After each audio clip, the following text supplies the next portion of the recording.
I got some news for you. Do you? Yeah. What? I kicked the can. What the hell does that That mean? means no more Zins. Really? Yeah, because I was doing about 20-ish a day. 20? Yeah, 6 many is that? milligram. What? 12? How many is So I 12? do about 1 to 2 cans a day. Dude, I do the threes. Yeah, What? and a lot of people are like, oh yeah, you should wean off of that. It's probably a good idea to wean off. I don't know. It's so funny when I watch people who like listen to Tate or stuff like justify their nicotine use. They're like, no, you don't understand. It's a nootropic. No, you don't understand. It's good for testosterone. No, you don't understand. It's just like all excuses to give yourself a reason to do something that you know you shouldn't be doing, but you're still doing it anyway. That's just my personal opinion on it. People are going to hate that. Most of the people that zinned or vaped or smoked did it before Andrew Tate ever said anything, and then it was like a way to justify it afterwards. Yeah. I've always had a problem with nicotine, that's for sure. Well, it's just like the caffeine thing too. I think your body's better with nothing. And then people listen to like what Tate said. It's like, oh, nicotine. No, it's like, if you look at the actual studies and not this guy's anecdotal experience, you're way better off without nicotine. You're way better off without Zins. I think they said the benefit of nicotine does come, but it's like if you do like 1 pouch a week, I think is what the levels were. Oh, so it's like extremely low. Yeah, it's like a very like minute sort of thing. Yeah, I don't know if I'll ever fully kick it. Like, so when I went to Thailand, wait, did I tell you the story on the plane with my vape? But yeah, you did. Didn't you almost get kicked off and put in Thailand jail? No, it was in Japan. So it was from Dallas to Japan, and I was just fiending, and I was out of Zins, and I brought 3 vapes with me. 2 of them were in my checked bag. And one was It was all nicotine vapes? Yeah. Yeah. No, weed vapes, absolutely not. Yeah, because you would go to jail in Japan. Dude, for sure. I'm pretty sure I would have went to jail if I like got caught with that. I don't know how I didn't. The older lady saved my ass for sure. So I went to the bathroom and I just hit it and try to hold it in until no smoke came out. And I did that pants down on the toilet. And then the whole plane starts beep, beep, beep, and it turns red and like a red light. The whole plane or like just the cabin that you're in? I was in the bathroom. The bathroom, I mean, yeah. I'm not sure. I was in there, but it was loud as fuck. So I thought it was like the entire plane. Oh my gosh. So it starts turning red, and then they start knocking on the door, and I'm standing up, pants down, like, what am I going to do with this thing? And I throw it in the toilet, and I try to flush it, and it just gets stuck in the hole. And I'm like, no way. So I had to reach into the toilet, grab it, and then I just threw it as hard as I could into the bottom of the trash can. Did you take another hit before you threw it in the trash can? Fuck no. I was so scared, dude. I swore I was going to quit nicotine that day. Like, in my head, I'm like, you're never doing this again. I throw it in the trash can. I open it up, and they were like, were you smoking on here? And I was like, no. One of the ladies was like, yeah, he was. Yeah, he was. I smell it. He was vaping. And the older lady comes in. She's like looking around. She looks in the toilet, looks in the trash can. I see it from like the corner. I see the little purple. It was one of those QT vapes. Oh, yeah. I'm like, no way. And she just shuts it, and she's like, yeah, I didn't see anything. And I go back to my seat, and I'm like, ooh, that would have been bad. And I start looking up on my phone, like, what would happen? Felony, right? Yeah, and this is like 2 hours into a 13-hour flight. And so for the next 11 hours, I'm just paranoid, thinking the police are going to be waiting for me when I get off the plane. But we were all good. Well, right before we started, you were like, you were going to move to Los Angeles. And I was like, yeah, to the Pacific Palisades, which is like where I would be if it wasn't for a few other things. Because the Pacific Palisades is the place that mainly burned up. Like, it's all gone. That's Okay. That's where the fire started, or where someone started the fire, or where something started the fire. But that whole place is gone. Pacific Palisades, I think, is the only appropriate place to really raise a family in Los Angeles, and now it's just gone. Why is that? Why is what? Why is it Like, gone? why is that the only good place to... Because it was like the farthest you could get from Los Angeles while still being in the county, but it was up this big mountain. And it was mainly families up there. While everywhere else, it's mainly debauchery. I guess Beverly Hills is okay, but that's a weird mix because that's just like ultra wealthy. But Pacific Palisades, right next to the ocean, it was like its own like family town. When I drove Uber, I would start there, so I knew a lot of people. One of my best friends went to Pali High. I know a lot of people in Pacific Palisades, and now Karen Bass of Los Angeles is saying that, oh, we're going to hire an outside source to build it as environmentally friendly as possible without any of the say of the homeowners. So now the people who actually live there have apparently no say. And what happens next? to what happens next. Do you have any weird theories about that fire stuff? Well, it's 4 years before the Olympics. A lot of people say it's a test for the smart city. That's what I was thinking. And I heard that when it's a burn zone, that's when they're able to, when it's complete demolition or whatever, they can actually rezone it then to, because it's zoned as a single family town. This can be zoned completely to like now like apartments and stuff, the smart city. If they were going to do a smart city, I would say the top two places to do it in America would be Maui and Pacific Palisades. Like Hawaii? Maui. Why is that? Is that in Hawaii? Yeah, that's Okay. the place that burned last year. Oh, and that's what everybody thought was like direct energy weapons too. And there's Yeah. a bunch of weird videos coming out. Yeah, now they're turning that into a smart city. What the hell is a smart city? Like, It's basically a place where you never have to leave and it's completely controlled. You don't ever have to take it. It's like, you know, the Amazon Go restaurant?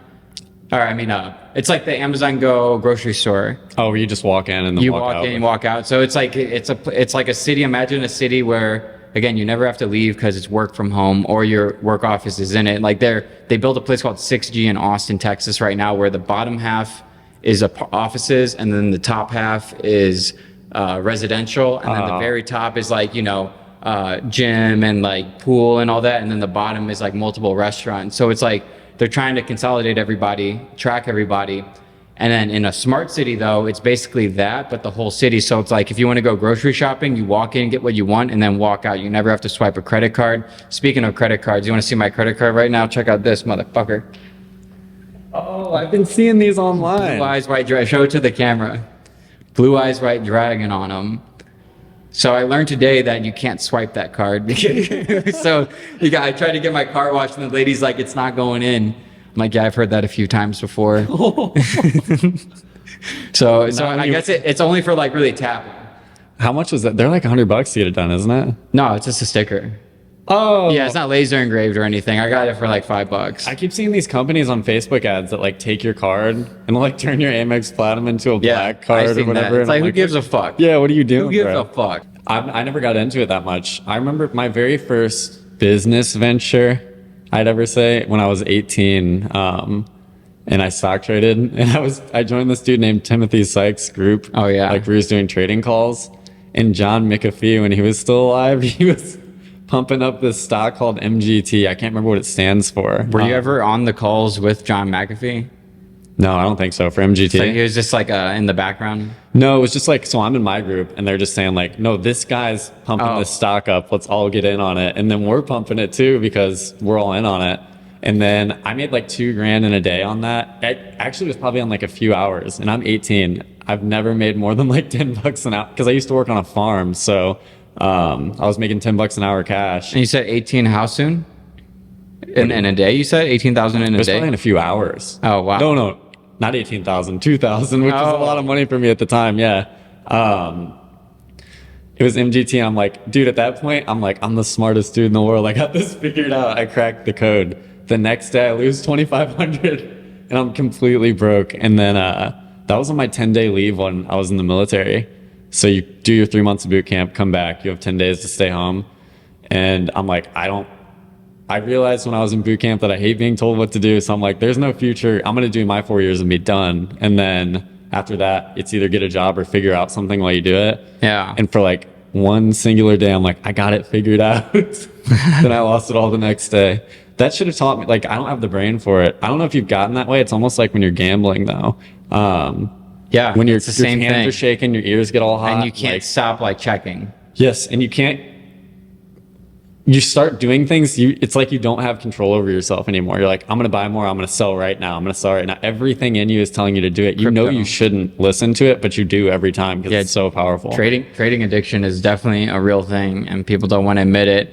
Like I fell victim to it. I think like COVID was the rise of toxic investing culture, where people are like, cash is trash, put it all into this, and people are like more happy with losing all their money in like a crypto than they were just having the money in a bank account. A stable US dollar. Cash is trash. I better put it somewhere. Cash is trash. People are saying like cash is trash in the 2021 like December when crypto was up, and then like watched it go all the way to like 16,000, and they're yelling cash is trash all the way down. It's like, Yeah, but I mean, they did have somewhat of a right to say that. Do you remember when there was a cash shortage? Like you couldn't pay for cash if you went to go get food. Yeah. So I get why they're saying it. Like everything would make you believe. No, like, they're not saying like physical trash. They're saying like 200,000 in the bank account is losing money every day. So you might as well put it into crypto where it could go up or down, you know?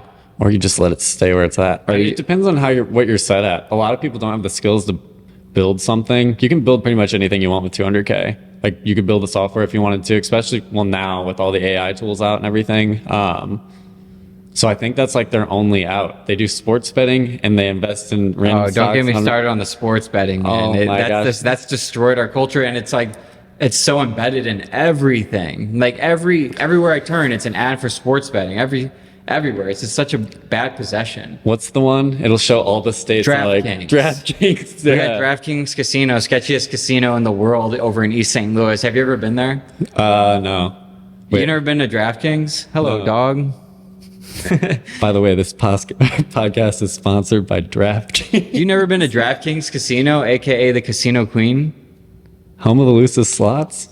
Yeah. No, I've never been there. I hear it on the radio though. So East St. Louis, most dangerous city in the world. They got a casino, and the funny thing is, they don't have security cameras in the parking lot.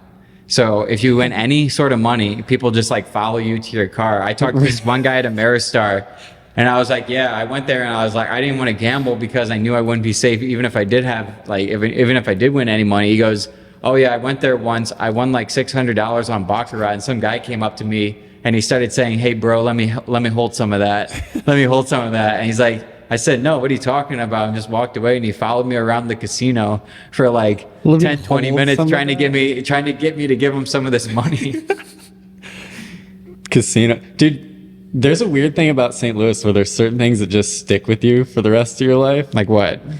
Oh, this one's super embarrassing. So when I went in the Marines and I'm in California and I make my friends there and everything, a rap song came on. I think it was like a Fetty Wap song. It was probably like 678 or whatever the hell that song name is. And right before it started, I just said, you rocking with them Lugatti boys. The Lugatti boys? Yeah, do you remember how they used to say that? Like on 104.1 maybe? Like No, 104.1?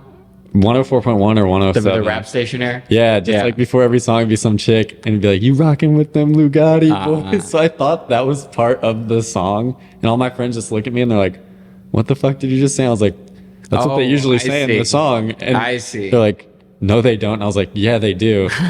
And then I pulled it. I'm like, that's in the real song. I guess they like edited it out, and I pulled it up on YouTube. Yeah. And it did not say that. And they're like, that's what your radio station does. And I was like, oh.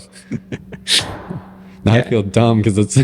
I would. And this podcast is also brought to you by AutoDS. AutoDS is one of the industry leaders in all dropshipping fulfillment tools, but they take it a whole lot of steps further. Not only can you get dropshipping time down to 2 to 3 business days, you also get so many more tools. Because AutoDS is one of the biggest dropshipping softwares in the world, they've implemented a product research tool that tracks all their analytics, all their orders, and then you can use that data to find your own winning products and see where the trends are going, or even use a product that you know is selling really well right now. They have a TikTok ad spy tool built in, so you can even look deep into the TikTok ad side of things for all your product research needs. And all of it is automated. Gone are the days where you need like a VA going around and fulfilling these orders for you. AutoDS, it is completely automated. Not even just the orders, but also the tracking updates and the returns. All of that is taken care of by them. They already have a lineup of 500 million products you can choose from. It sounds like a joke, but that's an actual truth. But I think what really makes them stand out is all their worldwide suppliers that they're connected to. Because most softwares are just like AliExpress and their own suppliers, but these guys are, you know, Amazon, Walmart, eBay, Costco, Target, Overstock, Lowe's, and so many more. AutoDS is truly the all-in-one tool you need for all your dropshipping needs. So if you'd like to test it out, go to the link in the description below. You'll get a special deal through my link. Whether you're brand new at dropshipping or an experienced dropshipper, definitely check these guys out. Now back to the podcast. Say I started driving, and then 6 months into driving, I got my first iPhone. So 6 months into driving, I got my first jailbroken iPhone. When I got the jailbroken iPhone, I could just download any song from Pandora. And then I had the cassette tape that went into the cassette with the aux hanging out of it. Man, that's old school. Yeah, I was only exposed to the radio really at age like 15, driving around. I always listened to it because I always had shitty cars, so like they didn't even have the ability to hook up to your phone. Yeah. And then I don't think I had my first smartphone until I was 18. I think, yeah, it was an HTC One M8, and I thought it was so cool. But I remember the jailbreak stuff because I do it to my iPod. It's weird now, like all the stuff I wanted is all what comes with the new iOSs now. Like, Well, you can still jailbreak, right? yeah, what do And you it's even so use it easy. for now though? Because mine was always for like cosmetic mods, like getting a cool screen saver, changing like the app icons to something else. Well, I don't know if it's patched, but I think with jailbroken one, you can still kind of get like in-app purchases for free. Can you? I think so. But jailbreaking is so easy now. All you do is go to a website and click a button and click approve, and then it does it all for you On from your phone? From the phone, yeah. Dude, it used to be so hard. You remember you'd have to hook it up? Yeah, when was put it in tethered? DFU mode. Yes, where you'd have to like hold the home button or the power button and the volume button for like 10 seconds, let go of the volume, and then it was a weird process. And then you had to download the file, I had to upload the file through like a different thing. It was, They had weird names. It was like some sketchy program that would pop up on a window on your PC. yeah. But there's tethered and untethered. And I remember one of them, if you let your phone die, just bricked. You'd have to like go unlock it with. What was the difference between tethered and untethered? So untethered, I believe, is where like you could turn your phone off, it could die, everything would be good, and you would restart it and be just like normal. Tethered was if your phone dies or loses power whatsoever, it's bricked. Like Why would everyone just not do untethered? because like what iOS was it? It was probably like iOS 4.1 at the time. Right when it came out, you can get the tethered one earlier until they find an exploit to do untethered. So Yeah. there's like a month period, and I always wanted it jailbroken. So, dude, because I was playing those games, like there's one called Modern Combat, which was like Call of Duty, and it had that in-app purchases Oh yeah, thing. yeah. Pay to play. Yes, you could just get all of the best stuff. Yeah. I remember when the iPod Touch and the iPhone came out, I was like mind blown. And that's what that's crazy that it's like our generation's gonna be the ones who remember the iPhone coming out when most are gonna just like be born with it in the future, like when we're much older. Like I remember seeing like the thing where like you open the beer app and you can like pour out the beer. I was like, that is insane. I wanted Zippo one so lighter bad. app where you could shake it and it'd shut the Zippo lighter. Yeah. Oh yeah, you got that. There's so much. I remember like in that legendary wallpaper, it was like two fish with the green coral background. Remember that? Or actually, the original one was the world. It was the world in the middle. Remember that? It was black on that. Yeah. The original. Oh, that was like the lock screen. There was a point where you couldn't even have home screen behind your like home screen. Yeah. It was just black. I remember every time I think of the first iPhone, I think about it was like 7 weeks. The year was 2009, I think. 2000, or maybe it was 2008. It was like 2009 or 2010. The first iPhone came out, and the posts came down to our lake house. One guy was named Regan Post, and he was a real big tech guy. He was so excited for the iPhone. I remember checking it out. The second day we're there, he had just gotten it. The second day we're there, I remember he had like he put on the wakeboard, and when you put on the wakeboard, you kind of have to like leap into the lake. So he's got the wakeboard strapped in. He's like, "All right, I'm ready," and he goes and he jumps, and midair, as he's going into the water, he goes, "Oh no, my iPhone!" And then he goes straight into the water.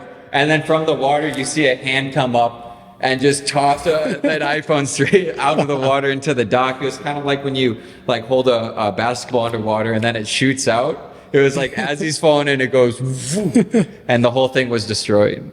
Oh, I thought he did it before it got wet. Like he.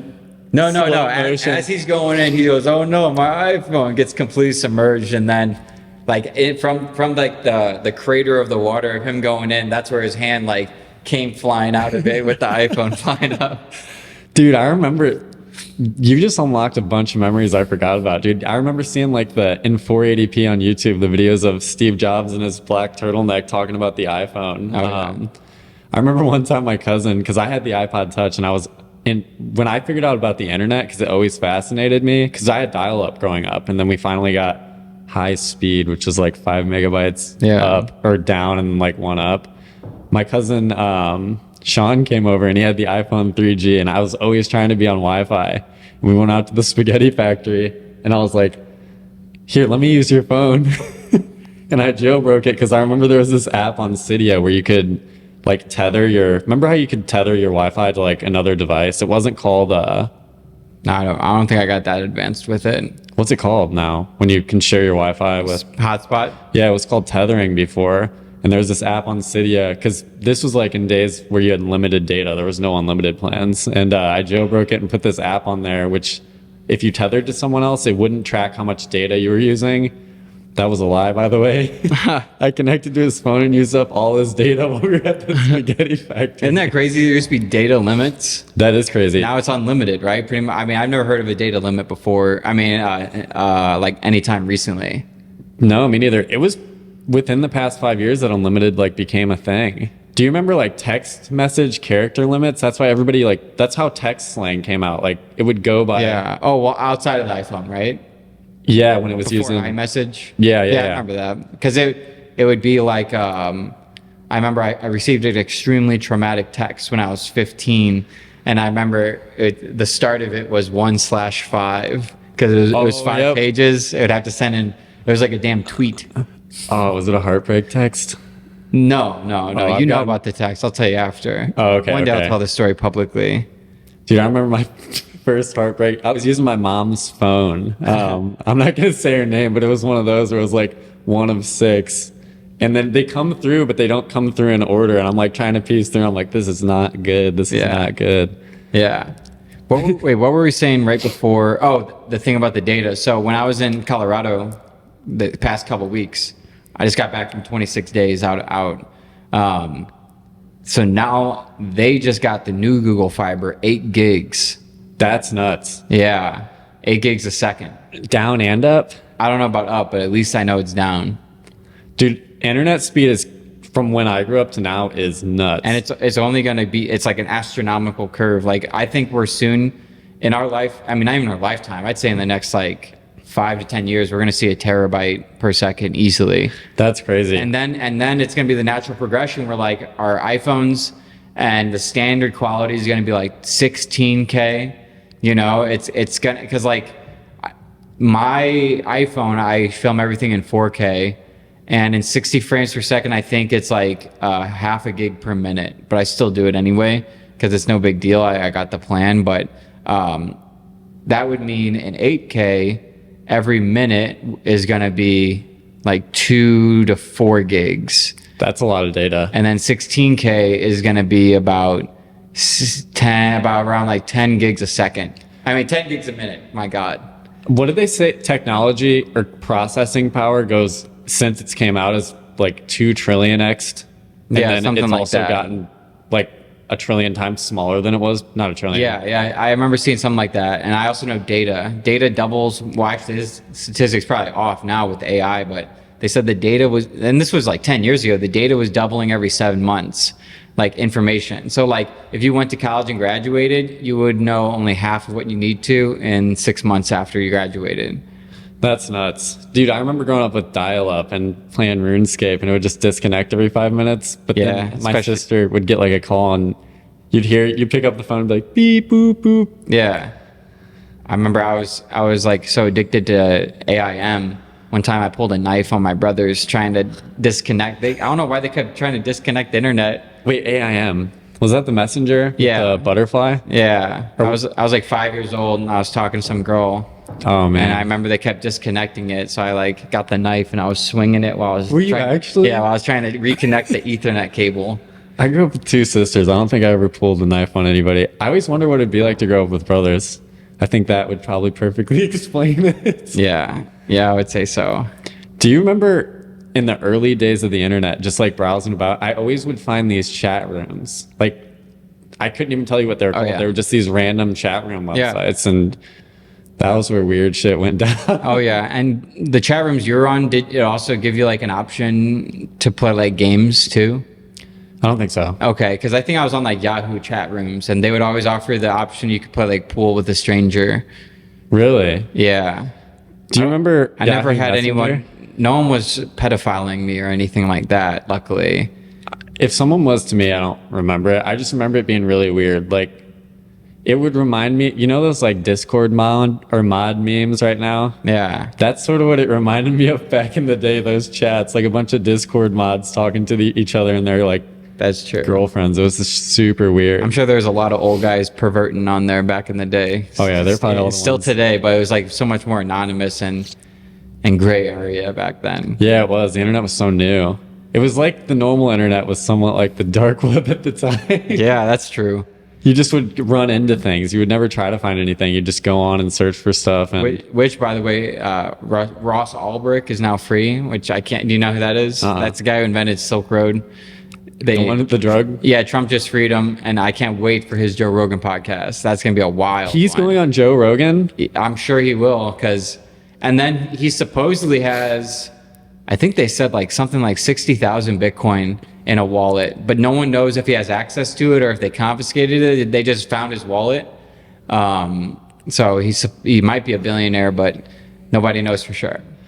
I bet he is. I almost guarantee he is. Selling cartels are all billionaires. Like, why wouldn't he be? He's doing it online. Like, he's just the merchant for it. He wasn't buying or selling, was he? He just made the platform. No, at the beginning, I think he made Silk Road because he was selling, and then he didn't need to anymore. The big thing is, which is like so funny because it seemed like it was always a very like liberal democratic stance that this guy should be free. Mm-hmm. And then when Trump went to the libertarian like party, he swore he would free him. And then when he freed him, that's when like the liberals and Democrats are saying like, look at this awful guy that he freed. He should be back in. When it was like very like, it always seemed like the Republicans wanted him to stay in, and then the Democrats wanted him to, and then just because Trump did it, they both flip-flopped. Everything political has flip-flopped in the past 20 years. Like, completely. I don't want to get into the politics stuff, but I would say 20 years. I mean, there's a lot of things that are stay consistent over 20 years. In 80s hippie, or 70s, 80s hippie would absolutely hate a modern day, like, liberal person, which is what you'd sort of consider a hippie, I guess. They're totally opposite stances on everything. Well, I would say, I don't know. I would say that they would still lean more towards being a modern day liberal than a modern day like conservative, especially when it comes to like the LGBTQ stuff and like freedom. They'd probably be more like libertarian then. Like, yeah. I would say that's where I classify. I don't want anyone telling me what to do, and I definitely don't want anyone telling me what to believe. And I think that's the best stance you can do. Is like, don't trend on me. Dude, I'm a big history guy, and I think they've always been working together, and the back and forth has always been like a facade to get something bigger done. I've heard a lot of people say that. I don't believe it personally. You don't believe it? Well, that might be true, but I think with Trump, it's so clear that this guy's an outsider that I don't think that like, I think he had to join a party because it's a two-party system, but I don't think like he's in on it at all. Like a lot of people had that video of him and Obama laughing at Jimmy Carter's funeral. I saw that. And they're like, see two feathers or two wings of the same bird. I'm like, I just don't believe this guy is so clearly an outsider that just because he laughs with a former president he doesn't mean that, oh, look, see, he's in on it. Right. He's in on it. It's a dumb theory. No, I don't. That was stupid. People take things and blow it out of proportion. But it did flip in like the 1800s because the Democrats were the ones pushing for slavery and all that, and the Republicans are the ones who freed them. I guess in my head, when it comes to war, which is what this is, like, it's a battle to get power, basically. That's what politics is. I've read a lot about that stuff, and I'm like, man, if I wanted to take over, this is exactly how I would do it. Make it super bad for like 10, 15 years.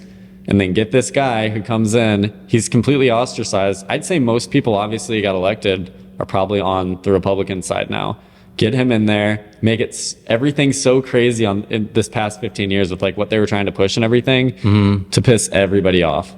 Then this guy comes in, the complete opposite, and which is just normal at this point to like be a normal person and not have all these weird things going on. And everybody's going to love him. And you can pretty much, if everybody loves you, you can do whatever the hell you want. That's what I'd personally do. So I don't know they are. I just have a theory. I'm like, there's a possibility they could be working together. And who cares? If you're Democrat or Republican, you have control or power either way. Well, I mean, realistically, they are working together. Yeah. Because they have to. Like it's not like, if the Republicans win, then the Republicans have all the say. It's like, that's the whole point of like government, majority and minority. Yeah, and maybe it's set up perfectly to where there's no way that power can get right just with the checks and balances, but it was just a theory I had. That's all. It makes sense. I don't know. I always try to read between the lines with everything, because I don't think it's as obvious as anybody thinks it is. Yeah. I feel like all the secrets are always between the fence posts. right? And I'm sure being in the military, you saw a lot of things behind the scenes that a lot of the public wouldn't normally like even recognize. With the military? Yeah, just like how it operates and what they tell you to do and what they expect you to do and all that. Yeah, you're a tool, I guess you'd say. Like at the end of the day, you're a Whoa, pawn. me? Yeah, you're a tool. Who are you bro. calling No, a tool? I'm Tool? saying in the military, you're a tool for the government to do their bidding. Like you are brainwashed to die for them, like over something you may not fully understand, and that's happened to a ton of people. But what it did teach me is that the government is the least efficient thing in the world. That's what my biggest thing with like everybody trying to give more control to the government, or hey, we should have the government control this program. I'm like, no, that's how nothing gets done at all, or that's how something that should only take 5 years is going to take 30. Right. Shout out Doge. Shout out to, oh yeah, that was awesome. The Department of Government Efficiency. I hate that they called it that and made it, because it sounds like a fucking meme now when it's actually something serious. Yeah. But They're doing good work based on that. I mean, there's a Doge counter on the national debt website now, and it shows how much money they've saved. And I think this could be a false statistic, but I think right now they're averaging $1 billion per day saved in cuts, because they're finding ridiculous stuff. They found like the other day $50 million of condoms going to Gaza. Condoms? And 50 million? 50 million. And someone did the math, and they're like, yeah. Obviously they don't know how to do bookkeeping, because a condom averages 5 cents and that would be like 1 billion condoms. It's like, no, what they caught was money laundering and just like a fake bookkeeping, in my opinion. I would say the biggest thing I learned about government is being a procurement agent at Boeing. Dude, a number 2 pencil, if you buy it for Boeing, Boeing's a government defense contractor.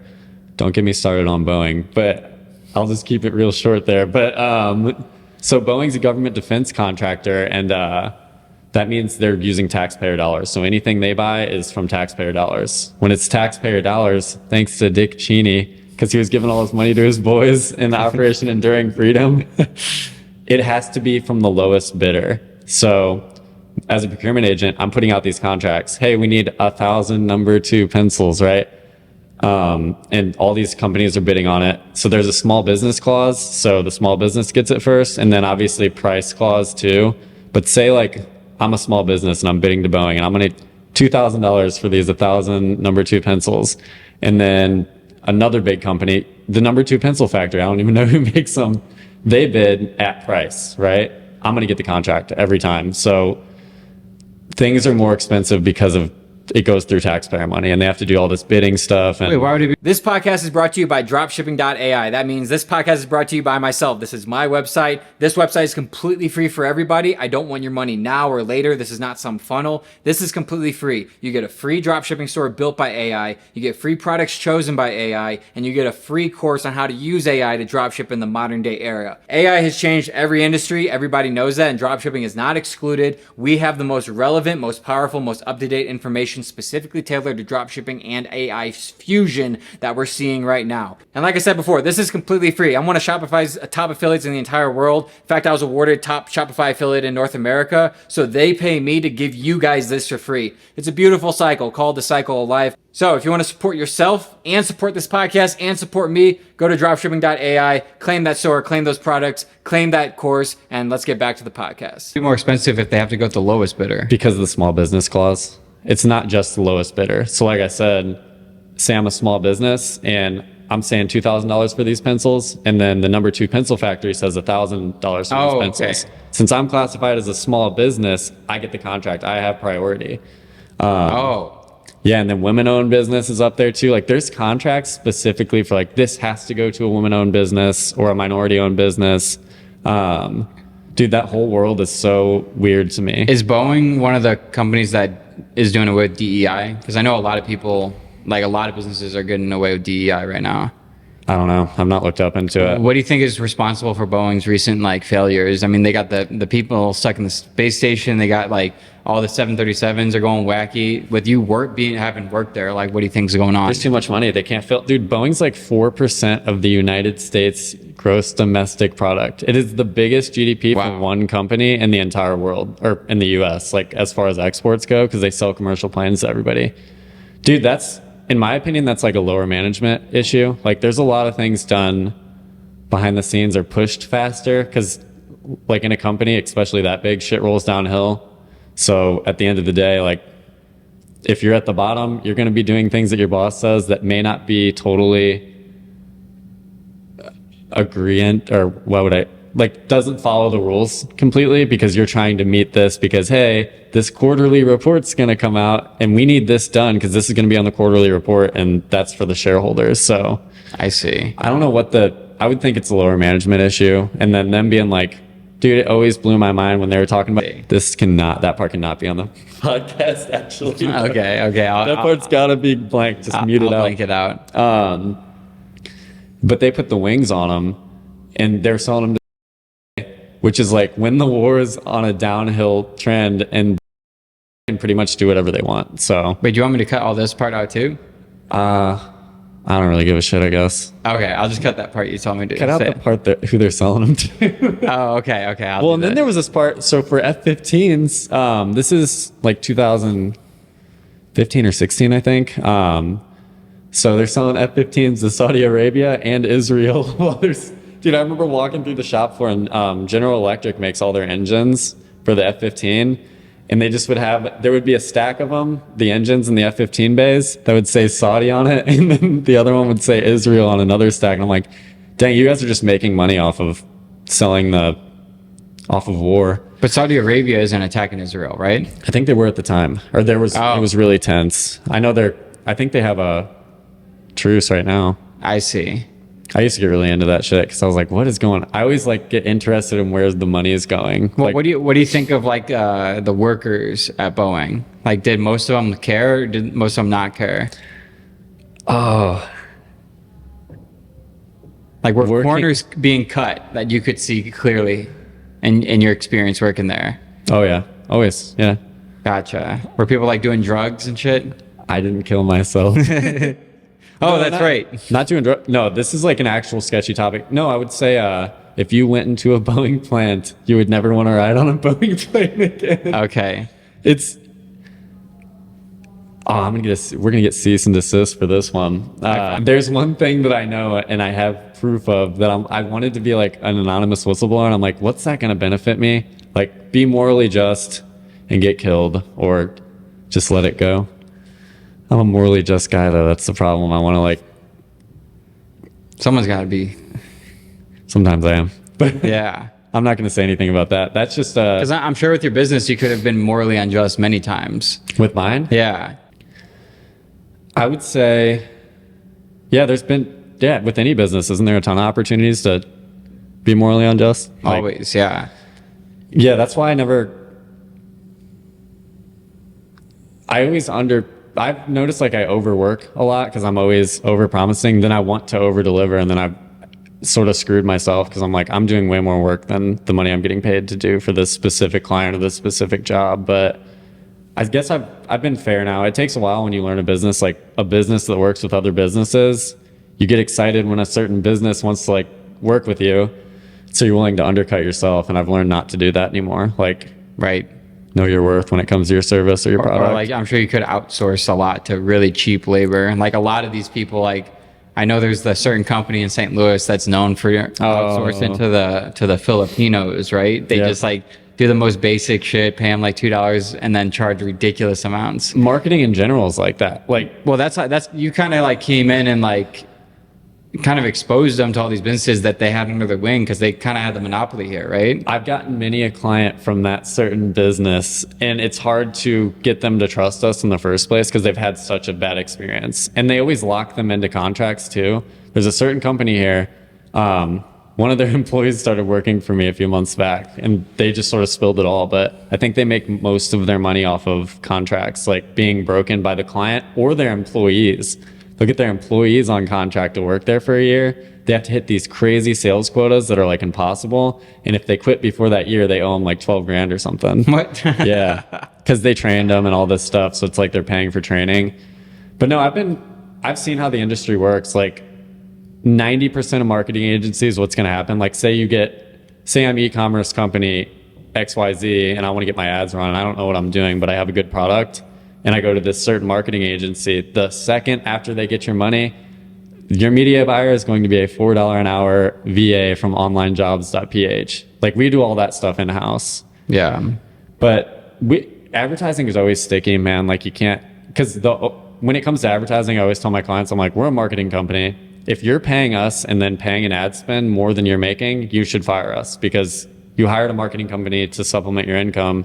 If we're taking away from your income, we're not doing our job. Well, and you mainly do brick and mortars, right? Yeah. Yeah. So that's even harder to quantify. Cause for me, I'm so used to like this ad paid out this much and this is the return. How do you even like quantify with a business? Is it one of those things where like when they go in, they check a box saying like, this is how I heard of you? Dude, Google's tech is crazy now. They've got like a sensor you can put up in the corner, and that's how they'll track conversions through that person's phone. So say they saw your ad, clicked on it. Yeah. So if they clicked on it, I can't remember what the cookie date is, and maybe 180 days. Then they come into the store.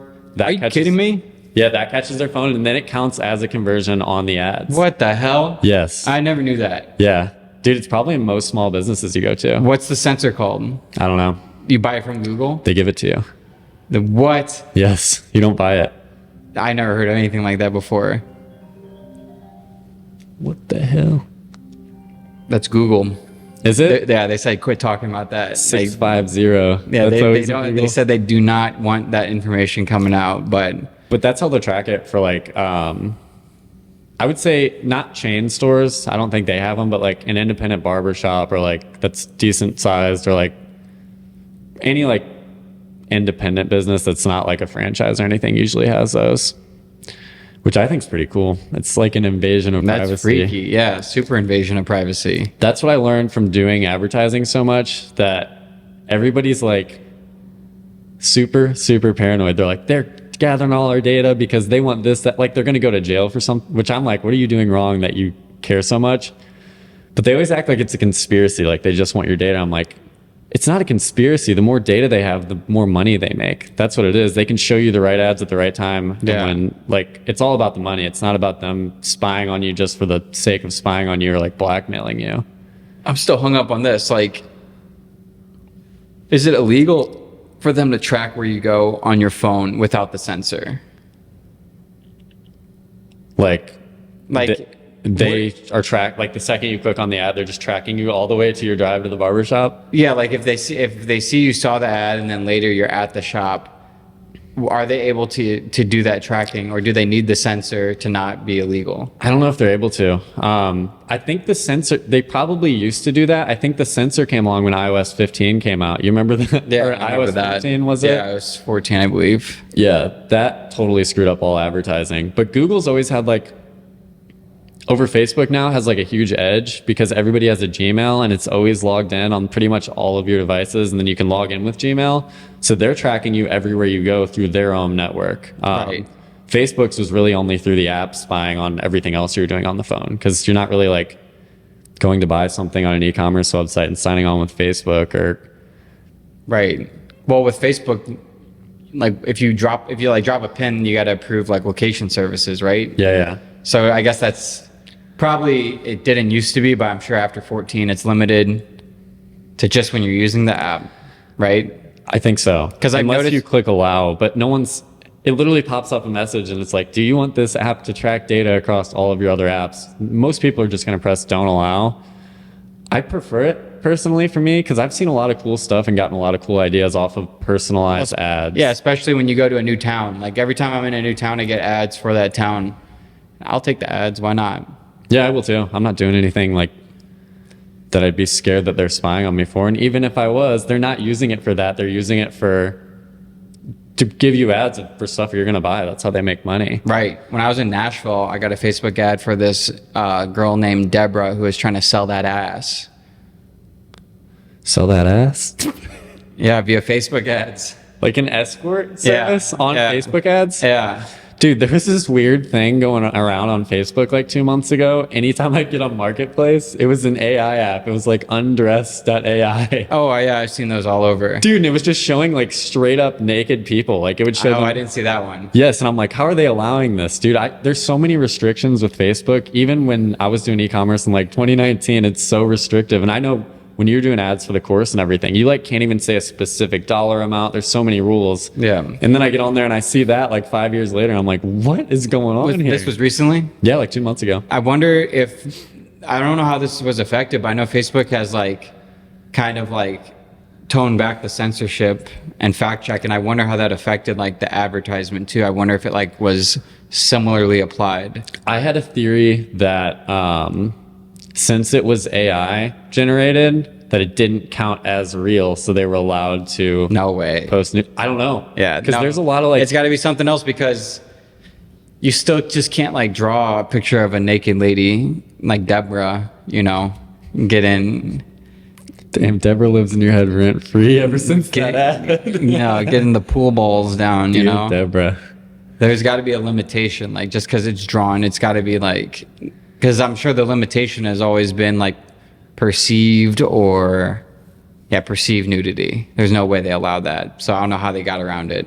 I don't either. There's a lot of sketchy stuff you can do. So like I've noticed I put a story poll on there, like asking people like, what is this for? Because I used to see these videos that I'm like, how is this on Instagram? And then the captions like, the Subaru Impreza is blah, blah, blah, blah. And it's basically just like an AI description of a Subaru Impreza. Mm-hmm. And that's so they could get past, I guess they wouldn't check the video. If the caption was long enough and descriptive enough, they would assume. No, I actually talked to ChatGPT about that. What is that all about? So what they do is they look at something that's trending, and then they put the description on there. And then I'd have to, because a lot of it was the Cybertruck, and that was right when the Cybertruck was coming out. So it's like the brand new Cybertruck has da-da-da-da, and it's this long description.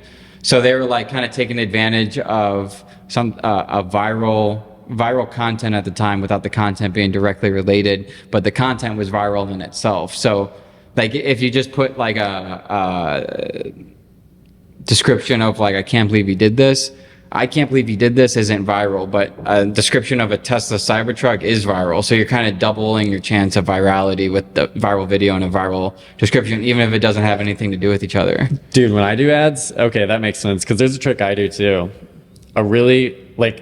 You talk really fast, and what they're reading, they cannot read it fast enough before the video has to restart. Then they have to hold their finger on it to pause it and read through it, hold their finger on it again, or they'll screenshot it really quick, because screenshots count towards engagement too. So there's a bunch of weird little tricks you can do like that. That makes sense.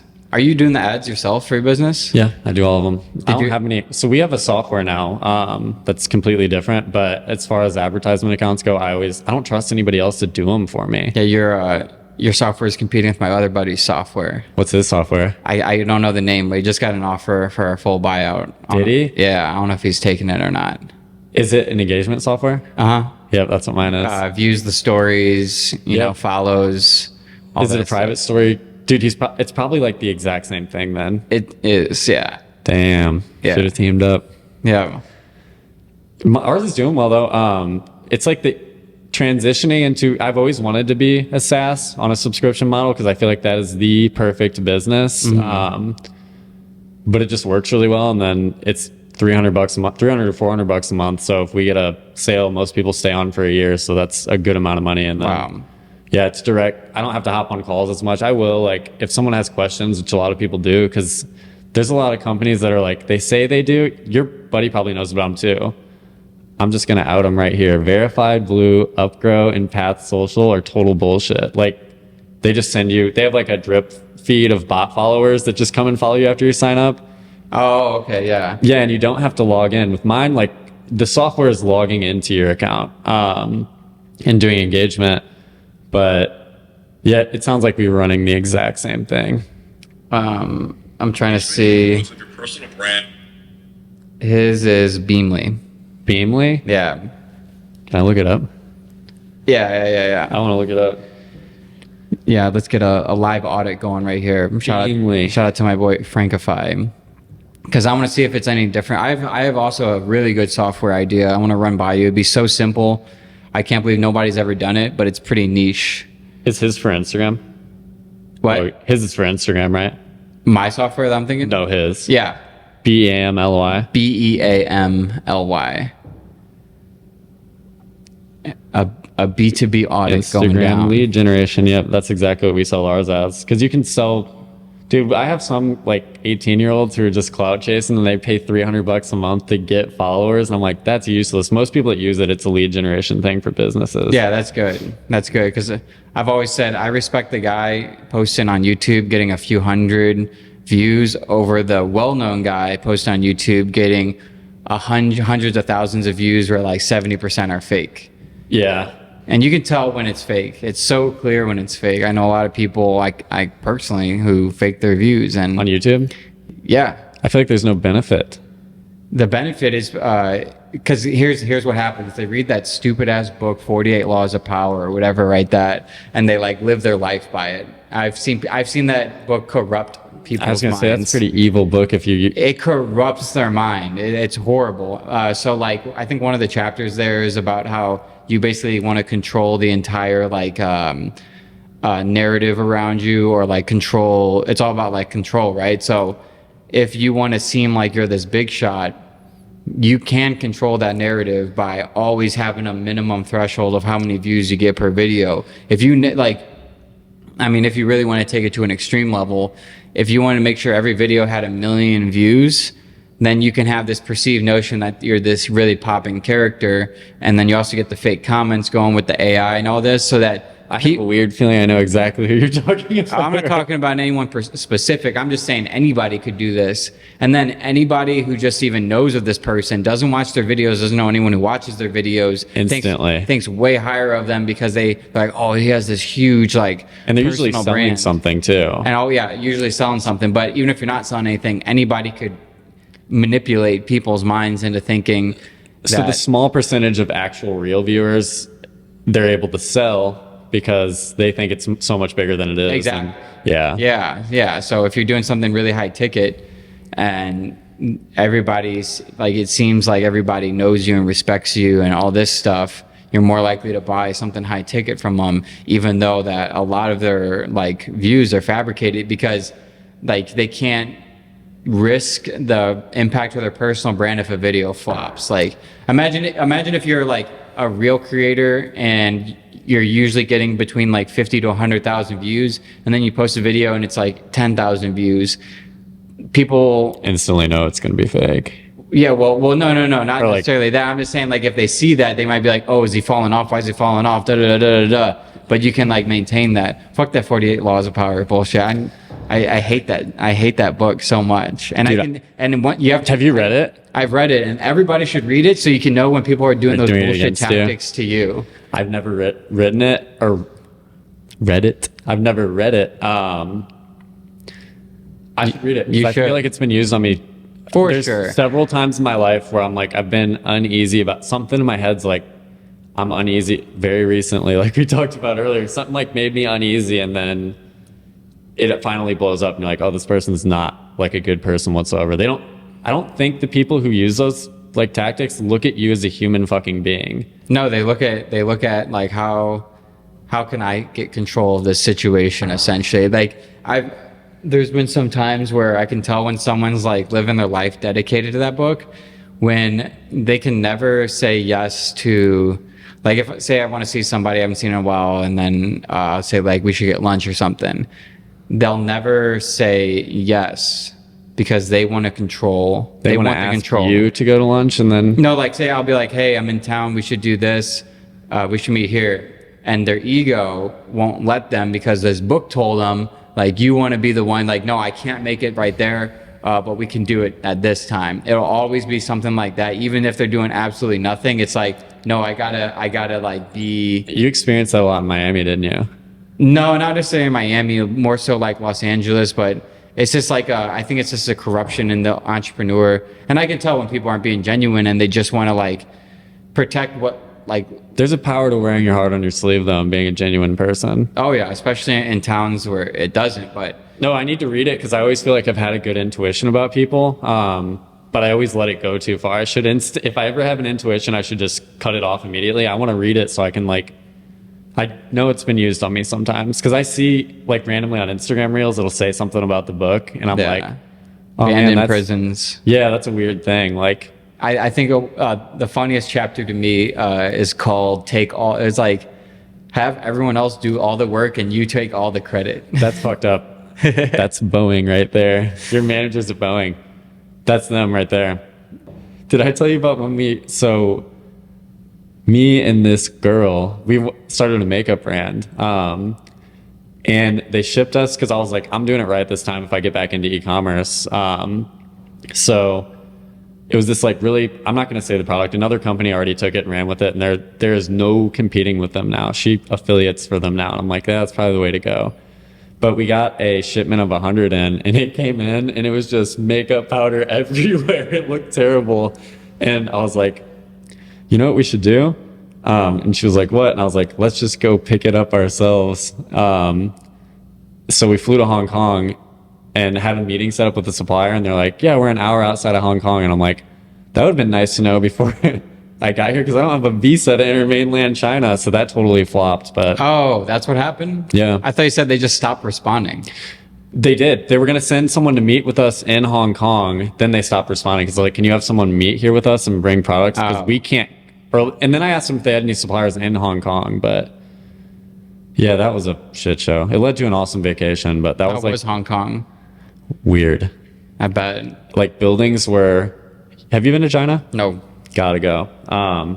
Dude, there's people in Hong Kong walking around with like U.S. Army shirts on. Like there was a bunch of USA. Like they love the U.S. and Hong Kong more so than some people here, I would even say. But like everything was uniform. The apartment buildings, there'd be like 10 of them in a row that were they looked exactly the same. And then I remember one morning looking out the window and the bus came by, like the bus stop. You know how it's hectic here and everybody's like hanging out at the bus stop, especially in St. Louis. They're all perfectly in a line, and it's just like this orderly thing. And no one's like making noise. Exactly. And I think it's because they respect each other. Very clean. Clean, right? not downtown Hong Kong. That is. I'm thinking of Japan. Japan was clean. Yeah, I was only in Japan for a day, but Hong Kong, like, I would say outside of the city was clean, but downtown was like super hectic. And I don't think so. We went there to go like just shopping about, and nothing opened till like 10, which I thought was super weird. Like everything had the gates down under the big buildings, and there's like clothes hanging out on the line and everything. I got a bunch of pictures I'll have to show you. It's a cool place. You should go. I'll have to check it out. Yeah, you got to go just to go. Shoot, there's something I was going to bring up. The thought's gone, unfortunately. I hate that. Yeah. How do you get past that? Every time that happens? The chip. That's how. The chip? The Neuralink. Oh, you got that? I don't think kids are going to have to go to school once the Neuralink drops and everybody's getting it. I think this is a probably super controversial opinion, but I think you should go to school to learn obviously basic things like You won't need to with the Neuralink. No. You'll know everything that's future, ever happened ever. I guess all concepts. I guess I'm talking about like right now if it were to happen. Of course, right. Like for me, I'm gonna do. Kids get obsessed with stuff. I've noticed. Like I got obsessed with stuff when I was a kid. Like I liked building stuff. I still do to this day. If I could go back, I think if I had. Wait, yeah, because you got really obsessed with like heroin when you were like 5, right? Did you say heroin? Yeah. Yeah. Never stopped since. No, I'm kidding. Got your ass. No, I got obsessed with like building stuff, and I think with all the, if directed in the right way, there's so much stuff on the internet now that a kid could get really deep on something they want to get really deep on and be really good at it by the time they're graduating age. And I think when I don't know, that's a real controversial opinion because there are good things about the school system for sure. I think the school system is going to be about allowing the kid to find himself and what he wants to do. Because if everybody becomes, it's like the opposite of nerfed. If everybody becomes this insanely hyper intelligent being, then it comes down to only creativity. Like, what do you do with that? When you know everything that has been, and you have very good prediction skills on everything that will be, and you're currently up to date on everything that's going on at all times in real time because you're connected to the internet and all information, what are you going to do with it? And it's going to solely become on how creative you are. Creativity is the future because everything else is going to be automated and taken care of. So the more creative you become, the more successful you'll be in tomorrow's standards. Right now, Snapchat is allowing me to offer you a special deal where if you spend $350 in ads, you're going to get $375 in ad credits. Snapchat's often one of the most overlooked advertising platforms there is, but it's also one of the largest. So if you have ads running on other platforms that are already working, take advantage of this deal just to see what would happen if you took it over to Snapchat, because Snapchat is a whole different audience, and the average Snapchat user opens it 40 times a day. I know a lot of you watching right now open it maybe 60 times a day. So you might as well go ahead and try this out, because you would be surprised how well this works and how many businesses this has really, really scaled up for. Isn't that loosely along the lines of why didn't Lex Friedman say that he believed in like a universal basic income because of how much things advancing scared him, to where he's like, I don't know if we're going to need normal people to do normal jobs one day. I think I was against universal basic income till I heard that theory, and I'm like, yeah, that makes a lot of sense. But here's the issue with universal basic income. I know a lot of motherfuckers, and myself included, if I was like 18 and someone was giving me like $2,000 a month, I'm like, oh, I could ration this perfectly so I wouldn't have to work. Yep. So all my military friends are like, nothing happened to me in the military where I'm like, I lost hearing or I broke my foot twice, but it's fine now. They're like, you got to file for disability when you get it. I don't know a single military member that doesn't get at least a certain percentage of disability. There's people that are like ambassadors for not the VA, but they basically run companies going to veterans being like, oh, I know how to get you 90% of your paycheck for the rest of your life just because you're in. You need to go do this on the medical exam and this and this and this. And I was like, I could probably you get sergeant's pay, I think, if you get full disability, which is like $5,000 a month. Right when I got out, I was like, that would be the worst thing for me. I'd probably be doing nothing and just getting the money.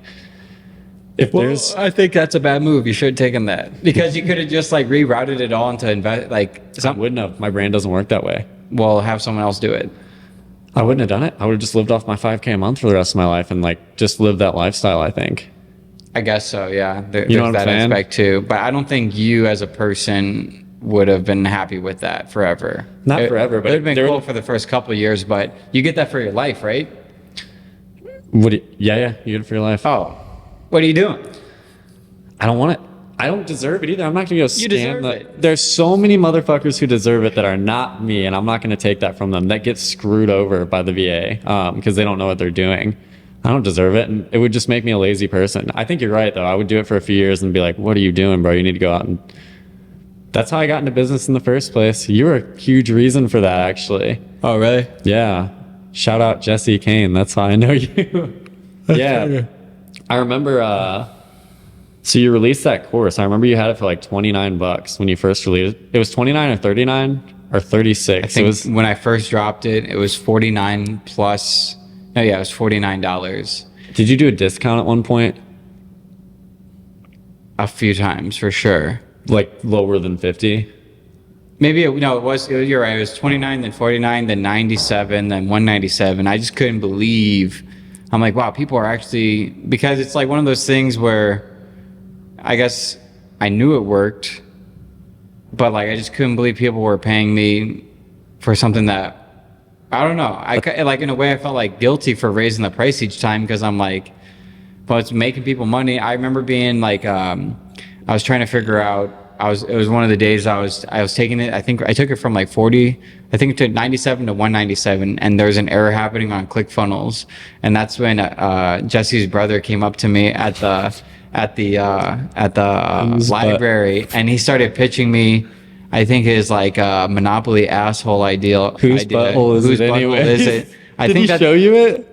Well, he was pitching it to me at the thing while I'm trying to figure out this error, and I'm like watching myself lose like hundreds of dollars per like fucking every 10 minutes, and I'm listening to this guy saying like, yeah, I think what we can do is like, research any like celebrity assholes that have been leaked, and then like we can use the porn stars too, and then it's like this game where like you have to like guess whose it is. It is dude, I've had a lot of people like that who come up to me with ideas. And I'm like, you think you just have ideas and I'm going to fucking do all the work and the footwork to get this. Go do it yourself. Like there's probably a good niche at Spencer's for some weird crap like that. But like, if you got a good idea, do it yourself. Yeah. Oh, hell yeah. But, no, you're right. It's hard for me to get complacent with something. Cause I remember, so you released that course. I didn't even know what it was at the time. I just remember, so we'd probably hung out like 4 or 5 times. And I was like, I'm going to buy it to support him. And then you had moved to LA, I believe, for a little bit. I thought you had bought it before we hung out. Because then when the first time we hang out was with the Hassan story. No, that wasn't the first time. First time we hung out by ourselves was at 360. Got them Amaretto that's right. sours. Yeah. Yeah, and we just hung out and talked. Yeah. You were telling me how you're going to move to LA. I don't know if this is while you were creating the course or what. We didn't really talk about like money shit. I had already moved. Like that course was already released by then because I had already moved into 212. When we went to... Yeah, because you picked me up here. Yeah, that was when you had the studio. Yep. Damn. I remember that. That feels like forever ago. We've known each other for like 8 years now then. Was that 8 years ago? Early 2018. Maybe 6... 7 years then. Yeah. Because it was cold, I remember, when we went. Or it was getting cold. Or I think it was... Anyway. Yeah, so you posted that, and it was after, I think, the second time we hung out. And I was working at Boeing, and I was starting to hate it because we were in a like prototyping stage when I first got there, and it was fun because you're doing something new every day. Well, the goal was to get it to production. Why are you throwing all these? Get what to production? Get the plane that we were working on into production. Oh, and okay. So, was it like a top secret plane? no, this was an airliner. It was called the 777X. So it was fun. Damn. Well, it got to production. That's when I started hating it. And, so I'm like, I got to do something else. Like, I'm not enjoying this. And I was like, I remember this course I bought from Scott. Dude, I got super addicted to watching the course. Like, cause this is my first time watching anything like that. And, I watch you build it and I'm like, I can do that. I totally can do that. I started building it on the Boeing computer, that dropshipping site. Well, I had 2 stores first. One was like this eyeliner shit, which was, you know how it is when you first start dropshipping. Everybody comes to you with these bunk ass products. Like, Yeah, it's usually the same like type of product across the board. yes, and that's how mine was. So I did a dog collar that was LED, stupid. This makeup thing that was also stupid. And I remember, so this is my first time trading my money for like a software or ads or something like that. And I'm like real into cars, so I'm like, man, I could have put that $1,000 towards my Jeep or whatever. Yeah. Like have something physical. And so I'm getting like super upset. And I remember getting on social media used to piss me off because I'd see all these people that were doing better than me and were younger than me. I'm like, what am I doing with my life? Right. And so I was like, here's how I solved this. I took a social media break because the dropshipping stores first 2 failed, took a social media break. Then I was like, I just got to a tipping point again, like a month later. And I'm like, I got to use social media because I'm going to try this dropshipping shit again. That's when I did. And I don't think you even knew any of this stuff because I didn't tell you until it made money. Which I respected. I remember this. Yeah. Well, I didn't want to be like, most people did. They would like ask me questions the whole time and like I'd answer the questions, but like I'd stop responding to the texts. yeah, exactly. I didn't want to be like that. And I figured like, if I'm going to ask him questions on how to do this, he may as well fucking do it himself and make the money. Why would, like, it just makes, exactly. Why would I, you know what I'm saying? And everything was on the course. Like you have a very good course. There was no questions left unanswered. I say that to this day. There's a lot of shitty courses out there. Yours is not one of those. Step by step. I still recommend it. It's like, it's not a damn PowerPoint. I can't believe people are selling PowerPoints. So you teach people how to do it from A to Z. Yeah, it's got to be click by click. Dude, people are out here selling PDFs. Like, right, exactly. Dude, and I remember that even for 30 days, I didn't tell you about it. I'm doing that one. I'm like, we're just going to spend $5 a day on ads. Like you said in the course, $5 on engagement ads. Then he switched to traffic ads. And I had made a few sales. Like, I remember getting my first sale, how cool that felt. But after that, I remember I'm like, I'm still down like $300. And I remember one day, I can't remember where I saw this ad started. It may have been YouTube. But I was like, I'm going to spend $100 on these ads today. If this doesn't work, you're going to work at Boeing. That's what you'll do. You're going to retire like everybody else. Put the $100 in, walked away from my computer. Can't remember what I did. Came back like 4 hours later and it says $800 in sales on the screen. I'm like, no way. I refreshed it like 5 times. So I was like, something's got to be fucked up here. And then that day ended up on $100 budget, ended up closing out at $2,400. I have a video of me. Yeah, me and my ex-girlfriend were sitting there, and I'm just like, oh my god. What was the product? That vacuum attachment. Oh, that's right. Yeah. Dude, that did $2K a day for like 6 months straight. Crazy. And then PayPal, baby. And then you just didn't respond to Walmart, right? When they wanted you. COVID hit. Oh, that's right. You're Yeah, about to get into Walmarts and everything. Yeah, Walmart had reached out to me. I can't remember the rep's name, trying to get my product. They wanted to put it in like 4 of their stores in Arkansas, which is like their, what they had a name. Testing? Yeah, they had a weird specific Walmart name for it. Mm-hmm. And when I was working out that deal, COVID hit. They stopped responding to me. It was a weird time to be drop shipping. Oh man, that was a nightmare when COVID hit for me, because I was like, I'm gonna make this into a brand.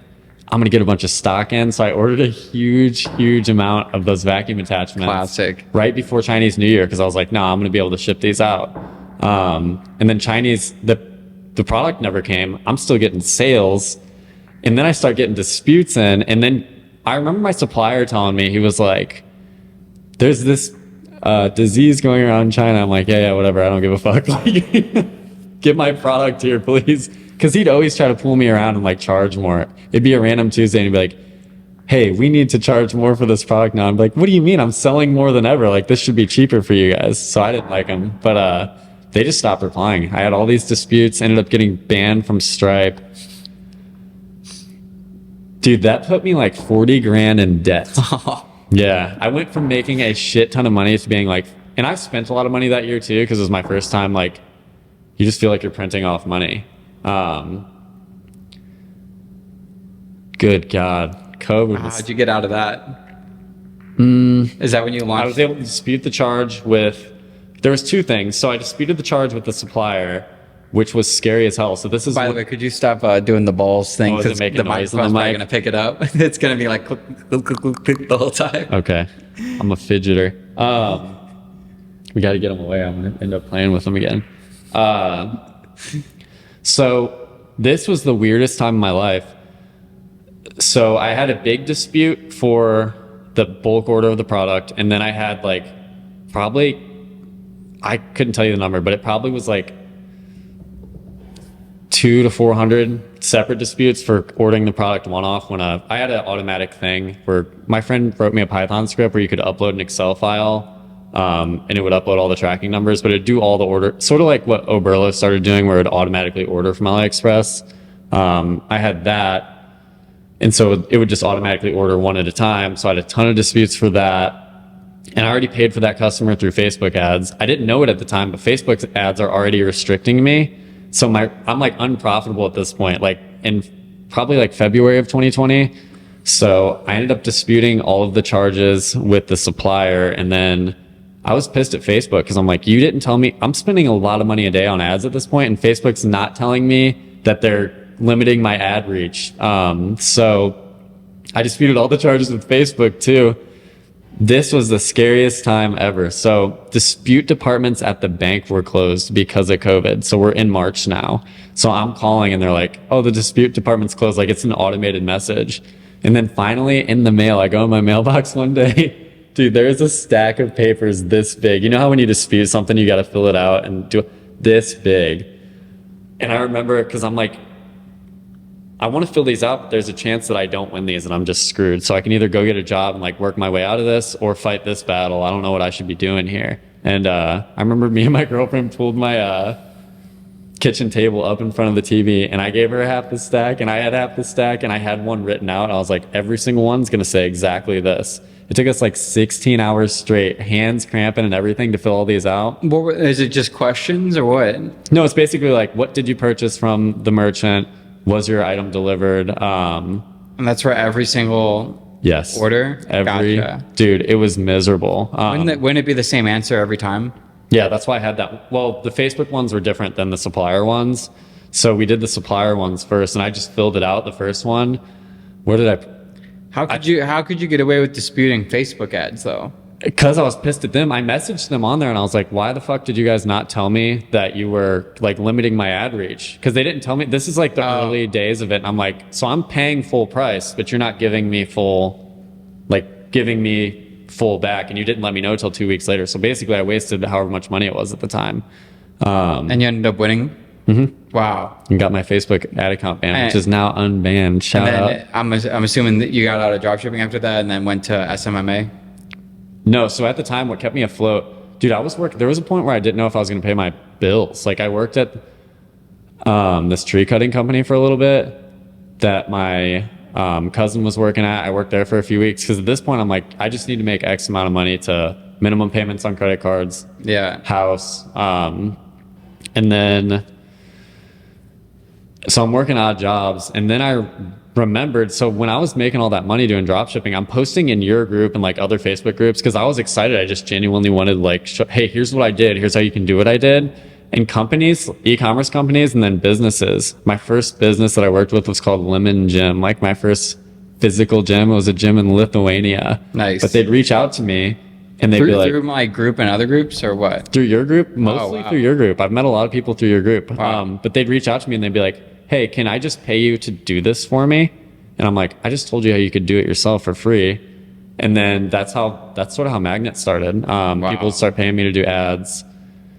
And then I realized, hey, if their website sucks and I'm running their ads, their conversion rate's going to be lower. So that's when we got into website design.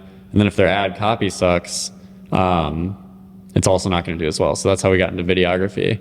And then Magnet Pro came along because of the weed legalization in Missouri, because I wanted to get in on that money without having to like apply for the license and everything, because they're not legally allowed to advertise because like the lobbying that goes on between big alcohol companies, and then weed comes in and could totally replace it. So they aren't allowed to advertise. And I'm like, I'm good at marketing. How can I get in on like some of this money? So that's how Magnet Pro came along, because it's basically just engaging with accounts. And then I see. Yeah. So how it works is it goes from story to profile, and then if they have an email, they're like a high quality lead, so it'll follow them. But it goes off story first, so it's only interacting with active accounts because they've been active in the past 24 hours. So in my head, I was like, all right, let's make this thing where we can get in with some of their money. So what it would do is it'd get people to follow them, and then 1 to 24 hours after they follow, it'd send them like an automated DM, and it'd be like, hey, thanks for the follow and support. Use code MAGNET for 10% off your first order. And that's how they could track how many sales they're actually getting through Magnet. Did you ever run ads on weed maps for these dispensaries? You can run ads on weed maps? Yeah. Like when they search, like it'll be like a sponsored segment. Kind of like on Facebook Marketplace, you can pay to like sponsor your thing. Is that a big thing that people still use? Weed maps? Yeah, for sure. That's the only way you find dispensaries. That's exactly what I'm going to be doing right when I leave here, because that's a great idea. Because it's an easy hook. I'm like, this is the only way you can advertise. Yeah. I just got to get to it before your boy hears the podcast. Yeah. It'll be his ad and then my ad. No, it's been an interesting ride. That's sort of how I got to where I'm at now. I've never planned any of this. Did you? I feel like you've always been planned out. I always tell people, I feel like Scott's so like, he knows how things are going to go. Oh, yeah. I've never been like that. Programmed intuition.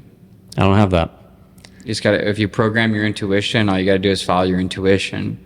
But if you're expecting bad things to happen and you listen to your intuition leads you to the bad things. That makes sense. Whatever you're programmed into believing and feeling, then your intuition is gonna guide you. So you can have if you wanna destroy your life, you just like, think about yourself and meditate on you being a failure, all that, like most people do. They'll think about themselves as a failure, and then like when they get a gut feeling to do something, they'll do it still, but it's like your intuition's programmed to that failure point. And I always kind of look at it as like, if you feel like, they always say that, I think it's a little corny because it's overused, like feel the person you want to be before you become. I think the way I see it is like, if you feel like, say like your future self is like, as tacky as it sounds and as empty as it sounds, worth $100 million, okay, but that version of you worth $100 million, you're like kind of communicating with in the future, and that future self is communicating with you through your intuition. Like, what would this person do in this situation? Well, not even like literally, like if the parallel universe theory is correct and the fourth dimension is space and time, what you're kind of doing is like, you're like having this interdimensional consciousness connection with the person that you're feeling yourself be in the future. Because if the parallel universe theory is real, you can be whatever you want. So if you want to be a famous actor and you're walking around now feeling as if you're that famous actor, even though you've got no roles. The version of yourself that is a famous actor in the future is now going to be communicating through you through this intuition. Okay. Yeah, I guess. Well, I started because I was that person, right? Especially, I spent most of COVID feeling bad for myself, I would say. Oh, yeah. Feels good to feel bad for yourself. It does. It felt great. I remember like it went by really quick. At the time, it felt really slow, but it went by really quick. I just remember there was no purpose to any day. I was too scared to get back into this dropship.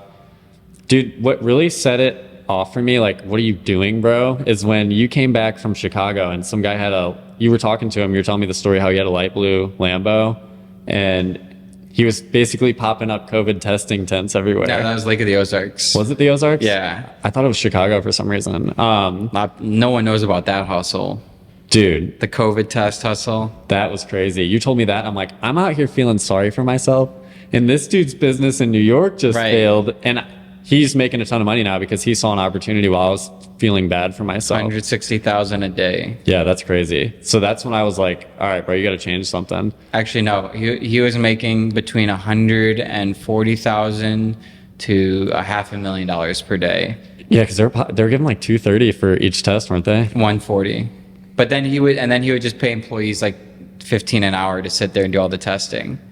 And pretty much anybody could do that. Anyone who applied, you got the test for free, and it was like, that's why it's suspicious. Like, was that DNA collection? Like, do they still have all that? Because why would the government be so willing to get so many tests out? It wasn't to stop the spread. It was literally, let's test as many people as possible. I never took a test. Dude, I didn't either. I didn't take a test or get the shot. In your head, you got to be the shit. If you want to eventually be the shit, you got to think you are. And he's like, so you just snap your fingers and do it? And I'm like, no, you do things that get you there. You go to the gym every day. You do this, you do that, you do the other. Like, you got to build self-confidence first, and then you'll start feeling that way, and you'll feel good. I like what Brian Armstrong, the guy who invented Coinbase, said recently on Lex Friedman's podcast. He said, you just got to do stuff. Like, if you don't do anything, you'll never get anything. But when you're not knowing what you want to do, all you got to do is just start doing. And the more you do, the more information you collect, and then you can start to see the path clearer. It's just, you just got to do. If you don't do, if you don't do, nothing ever gets done, and somebody's got to do it. If you don't do it, nobody else will. And if someone else doesn't do it, it's not going to be done well, because everybody's got problems, nobody's solving them. So it may as well be you. So it might as well be you. Yeah, I agree. Because I only did it just to say I done it. I only done it to say I did it. Oh, I only did it to say it. Wait, I don't know what that one was.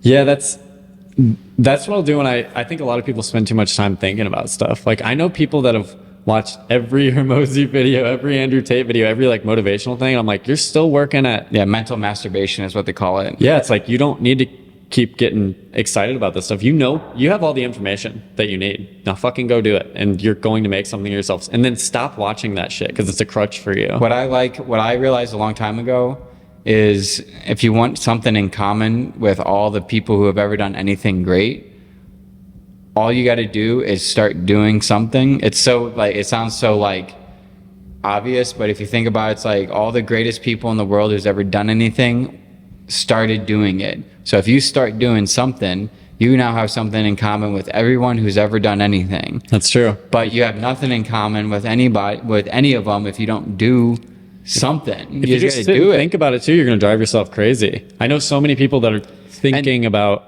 The big thing is you have to be able to do it by yourself. That's when those people come to you with ideas, because they cannot do it themselves. They will always just talk about it. Like, I genuinely think not everybody, most people have a good idea that would probably work if they fucking did it. Yeah. And then some people come to me and they have like a really bad business idea, and I don't say it's bad, because I think they need to go fail at that business to be able to get to that next stepping stone of business in their life.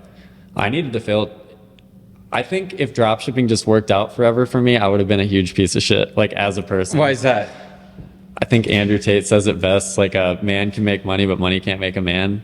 Oh, yeah. I was still a boy at the time, even after the military and everything. Like, just the way I looked at everything, and I needed to lose that money. I'm glad I lost that money. I'm glad COVID happened. I wouldn't be who I am today without it. Like, I also don't think I would like the person I am today if that never happened. I think I'd just be some prick living in Miami. I think we should pretty much end it here. This was a really smooth one. Was a lot it? of people hated the last one. I feel bad for Alan. He was pissed. They didn't like it? Why? The top comment on it was, "This guy sounds like he suffered a mental like a trauma to the head at a young age or something like that." Wait, but to explain it, like, That's so weird. and then another guy was like, "This is the worst podcast I've ever heard in my entire life." Like, but it was like two things were going on. It was super late night. This was like 1 a.m. in the morning. I remember because I edit my podcast myself so I can see both angles. And as he's talking, dude, I'm like this. I'm falling asleep on the podcast. So like it's mostly my fault. He's never done a podcast before, and then he's also tired. So he's like nervous and tired. And so we're gonna redo one because I think it didn't give like a good like that's not how Alan is. Because right when the cameras got cut off, like he was back to normal Alan. He was just nervous, and he was saying how like he thought he had to like over explain everything. Like I cut out some to help him, but for example, he told me this story where one time he was in an attic and then he didn't know the raccoons were there until like some people started walking outside and the raccoons got scared and they started running around. So he ran away and he hit his head on like some nails and then he fell through the floor on the roof. Nails? Yeah, so like it was like a comic book. His foot was like sticking through the roof and like he was like bleeding from the back of the head and stuff like that. But like when he told the story, he told it like it was like an entire chapter in a book. I could tell you the story in 5 seconds. And it's funny still. It's way funnier when like you just like get straight to the point instead of like breaking down the scene to the point of like talking about the door you had to go through. No, I credit you with a lot of stuff that's happened in my life. You're one of my very good friends. Like most of the things that have happened wouldn't have happened if it wasn't for you. You were like a big... I appreciate that, but that's not true. You would have found a way either way. All right, well then I'm glad it was you either way. So That's a good way to put it. So Hassan. So basically, I took Jacob to Shaw Park. We had just met. I don't know if he'd even smoked weed before. Never. I rolled up 3.5 grams of the same weed that killed Abraham Lincoln. A lot of people think that he got shot in the head, but he was smoking this type of weed that night. I forget what it was. It was like Gorilla Glue #2 or something like that. And so we smoked it and we got so stoned that when the Lyft guy came up, Hassan, we get in the car and he's like, "Where are you guys going?"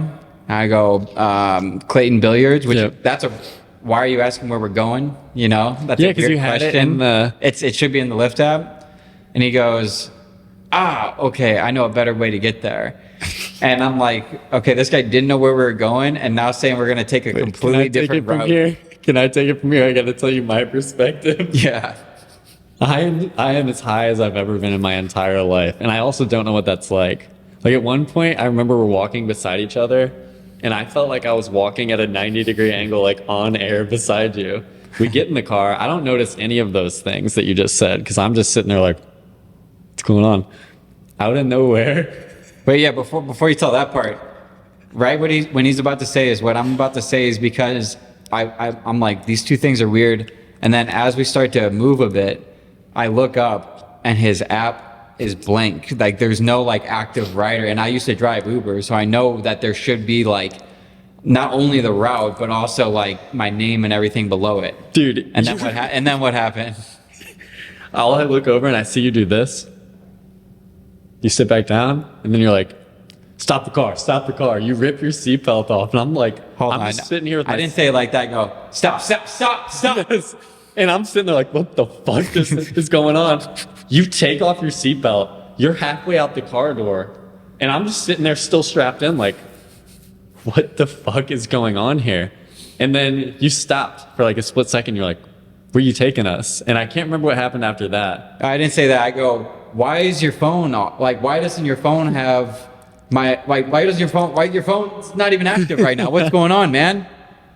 Dude. And then he goes, I have a second phone right here. And I couldn't see because he was sitting there, but the Lyft was on the left and the Uber was on the middle. Dude, I remember thinking after that, I was like, if this guy was going to kidnap us, You would have been walking the street while I'm being turned into the human centipede by Hassan. Because I remember I was like, you gotta fucking warn me before you do some shit like that. At least let me get I would have been fucked. My favorite part about that story is like, I think I saw you later. No, I asked you later that night, like, what would you have done if he was actually trying, if like, no, you go, yeah, when you did that, I almost just started swinging on Hassan. And I thought that would have been the funniest thing ever. Your first time smoking, I do a false flag kidnapping, and you just start punching this innocent man in the back of the head, having military flashbacks. This was our second time hanging out. Yeah. Oh my god, that was fucking hilarious. I still tell that story to this day. That is so funny. Oh my god! Can you Bro. imagine if you started like swinging on him just because like you got so spooked and like the military version of you kicked Just in, like just left and rights to the back of your head, but you're still buckled for some reason. You're not even trying to get out of the car. Dude, I don't know if that would have happened because I think that was me being more sober later. If I was sober during that, I think that's exactly what would have happened. But I'm sitting there super stoned. Yeah. So I'm just like, It was a very quiet ride all the way to the billiards after that. That was an awkward ride after that. All right. That's my favorite story right there. That's a good place to end it on right there. Calling it on Hassan. Yeah. All right, Jacob, thanks for coming through. Always. Jacob Ochs on Instagram. Check out Magnet. What's your website? Marketing by Magnet. Marketing by Magnet for all your marketing needs. All of them. Yeah. Hassan needs that he needs to do private Ubering after that one. No, he doesn't. He needs to not be in charge of driving people anywhere.